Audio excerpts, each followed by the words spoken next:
Hey guys, happy Monday. I hope you guys had a great weekend, and for those that maybe got to spend time with their moms and got to spend Mother's Day with them, hopefully you guys did something nice for your mom.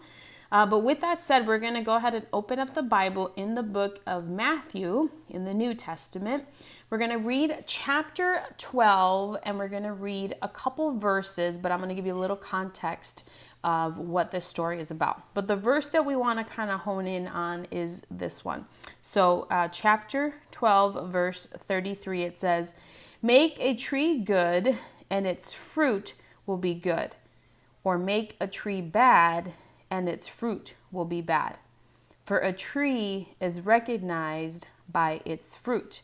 Verse 34 says, "You brought of vipers, how can you who are evil say anything good? For the mouth speaks what the heart is full of.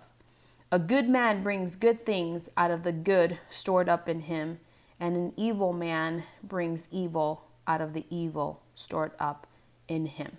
All right. So this story takes place where they bring a demon-possessed man to Jesus, and he is demon-possessed. The Bible says that he is also blind and mute, which means he couldn't see and he couldn't speak. Jesus heals him, as the story says, and when he does the healing, some of the people or the crowd actually say, "Could this be the son of David? Could this be the Messiah? Could this be the one that we have been waiting for?" And then there were also some people, some religious people that studied the books and studied the laws and studied, all about the coming of Jesus. And they make this assumption that, it must be that this person is from Satan and that he is drawing his power from Satan, right? And they're talking about Jesus at this point.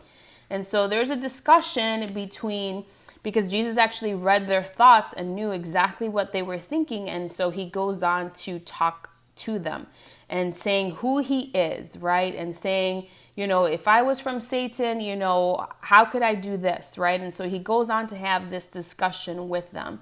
And he basically calls them out. He calls them out on a lot of things. And if you read this chapter, I encourage you'll see a lot of the things that Jesus does to challenge their thinking, to challenge exactly who they are, their character, right? And that's where we find ourselves, which is where verse 33 picks up, and it says that, "Make a tree good, and its fruit will be good. Make a tree bad, and its fruit will be bad. For a tree is recognized by its fruit," right? These people were apparently trying to be, these religious people that they apparently knew, all about the law and about Jesus and the Messiah and the coming, but their hearts were not in the right place. They definitely had a heart issue. And because of that, the Bible and Jesus says that clearly from the abundance of our heart, whatever is filling up our heart and our lives, that's what we're going to speak. And he could tell by what they said what kind of people they were. What was their character, right? Were they genuine? Were they loving? Were they compassionate people? And he didn't find that.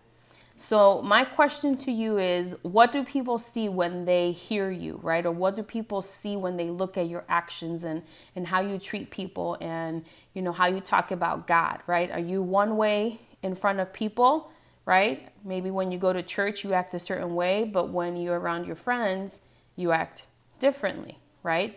And that talks about who you truly are. What's your character, right? From the abundance of your heart, you are going to speak. And so my prayer is that we can self-examine ourselves, right? And ask ourselves the tough questions. Am I acting like someone when I'm with a certain type of people? And then when I'm not with those people, I act a different way. And the Bible is very clear. And he says that, "I will tell you that everyone will give account on the day of judgment for every empty word they have spoken. For by your words you will be acquitted, or by your words you will be condemned," right? So when we meet the Father face to face, what's God going to say? Were your words, good, or were your words, going to acquit you and you're going to be free of guilt, right? So think about that. I know that may be a tough thing to swallow on a Monday, But I really want us to examine ourselves, and we sometimes need to ask ourselves those tough questions. So with that said, know that Jesus knows our character, right? And which type of fruit are we? Are we good fruit or are we bad fruit? May you guys be blessed. Have an amazing week, and we will keep in touch. God bless you guys. Take care.